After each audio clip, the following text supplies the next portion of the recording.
We have gotten some questions from the audience, all of which are really interesting, and it's painful to choose. But I'm going to ask you this question, and I'll let either of you jump in first. We've said almost nothing about labor unions this evening. Do unions have a role to play anymore? Yes. Oh, God, yes. Unions built America's middle class. Right.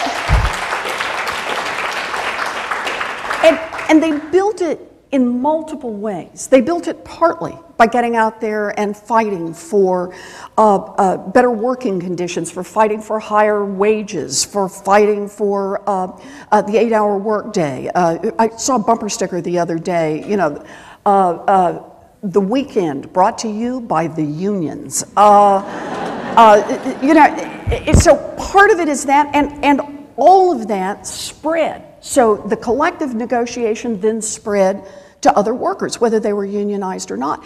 But I want to pitch in on the second part about why unions were important, and that is unions also helped fight for things that were good for all workers, whether they were unionized or not. They're out there in the fight on minimum wage. They were in the fight on Medicare to help us get it. They were in the Civil Rights Voting Act. They were part of those fights to say the American people deserve a voice. They deserve a better country. The unions work collectively on behalf of the workers. The unions built America's middle class, and I truly do believe they're going to be at least a big part of helping rebuild America's middle class.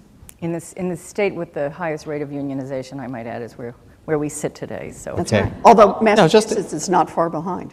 Yeah. Not too much to add, except that yes. I mean, I always think whenever unions come up, I'm a baby boomer. I always think Joni Mitchell. You don't know what you got till it's gone. A strong union movement. Unions, when they were strong, could be sometimes annoying, but it turns out that they provided middle-class jobs to a lot of people, and also, critically, are a counterweight politically to the power of organized money. And we have lost a lot with that decline, and we need it back. How can the decline of unions be turned around? Oh, unions have declined in some places. They've declined to some extent in most advanced countries, but not to the extent that they've declined here. It's not some law. You say, oh, well, manufacturing doesn't employ as many people as it used to. Who said that service industries? Why isn't Walmart unionized? There's absolutely no fundamental reason why that should not be a unionized firm. And think about how different this country would be if it were.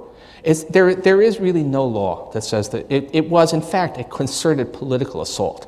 You look at the sharp decline of unions during the 80s, and that didn't just happen out of thin air. That happened because there was a campaign of union busting, much of it illegal, that was enabled by the very intentioned blind eye that the Reagan administration turned to it. So this is something that is not hard, except it's politically very difficult. But if you ask what would it take to rebuild a strong union movement, if we wanted it, we could have it back.